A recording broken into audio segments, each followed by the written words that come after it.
మీ కళ్ళద్దాలిక పక్కన పెట్టేయండి. ప్రతి కంటి సమస్యకి బెస్ట్ సొల్యూషన్ ఇస్తుంది American laser eye hospital. Cinema లెవెల్లో విఆర్ఏ హత్య, మంచం కింద జెలటిన్ స్టిక్స్ పేలుడు, అక్కడికక్కడే విఆర్ఏ మృతి. కడప జిల్లా వేముల కొత్తపల్లిలో ఘటన. కడప జిల్లాలో విఆర్ఏ హత్య సినిమా రేంజ్ ట్విస్ట్ ను తలపిస్తోంది. ఆరుబయట మంచంపై నిద్రిస్తున్న విఆర్ఏ మంచం కింద జెలటిన్ స్టిక్స్ పేల్చారు. ఈ ఘటనలో విఆర్ఏ అక్కడికక్కడే మృతి చెందగా భార్యకు తీవ్ర గాయాలయ్యాయి.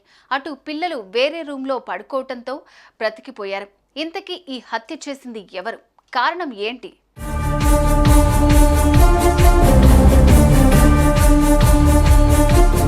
కడప జిల్లా వేముల మండలంలోని వేముల కొత్తపల్లిలో నివాసముంటున్న విఆర్ఏ నరసింహకు భార్య లక్ష్మమ్మ, పిల్లలు ఉన్నారు. లక్ష్మమ్మ గతంలో బాబు అనే వ్యక్తితో వివాహేతర సంబంధం కొనసాగించింది. అయితే ఈ విషయం ఇంట్లో కూడా తెలియటంతో బాబును దూరం పెట్టింది. భర్త, పిల్లలే సర్వస్వం అనుకుంటూ బ్రతుకుతున్న సమయంలో బాబు లక్ష్మమ్మను వేధించడం మొదలుపెట్టాడు. తనతో మాట్లాడాలని, కలవాలని వేధించాడు.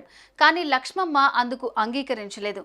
తెలిసి తెలియనప్పుడు చేసిన తప్పును ఇప్పుడు కొనసాగించలేనని, ఇప్పుడు భర్త, పిల్లలే తనకు ముఖ్యమని తెగేసి చెప్పింది.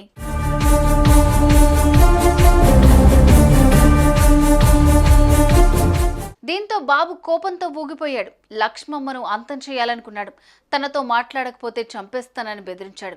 లక్ష్మమ్మ విషయాన్ని పెడచెవిన పెట్టింది. కానీ బాబు మాత్రం సీరియస్గా తీసుకున్నాడు.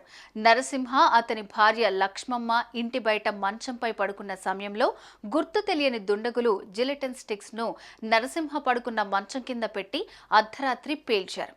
అంతే, పేలుడు ధాటికి నరసింహ అక్కడికక్కడే మృతి చెందాడు. లక్ష్మమ్మకు తీవ్ర గాయాలయ్యాయి.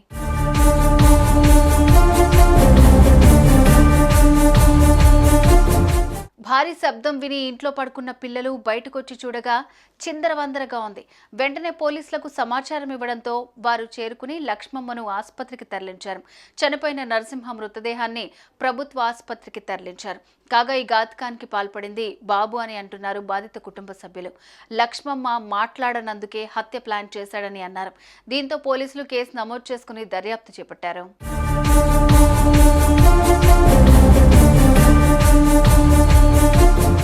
పేలుడులో విఆర్ఏ మృతి చెందగా అక్కడి పరిస్థితి అల్లకల్లోలంగా మారింది. ఇల్లు కూడా ధ్వంసమైంది. అటు లక్ష్మమ్మ తీవ్ర గాయాలతో ఆసుపత్రి పాలైంది. తండ్రి మృతి చెంది తల్లిని ప్రాణాపాయ స్థితిలో చూసిన పిల్లలు బోరున విలపించారు.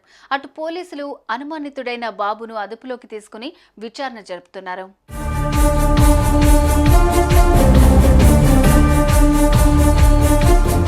పాత కక్షలో వివాహేతర సంబంధము అనేది పోలీసుల విచారణలో తేలనుంది. కానీ ఇలా అత్యంత దారుణంగా ఓ వ్యక్తిని చంపడం మాత్రం కిరాతకం. ఈ ఘాతుకానికి పాల్పడిన వారిని కఠినంగా శిక్షించాలి అనేది బాధిత కుటుంబం డిమాండ్.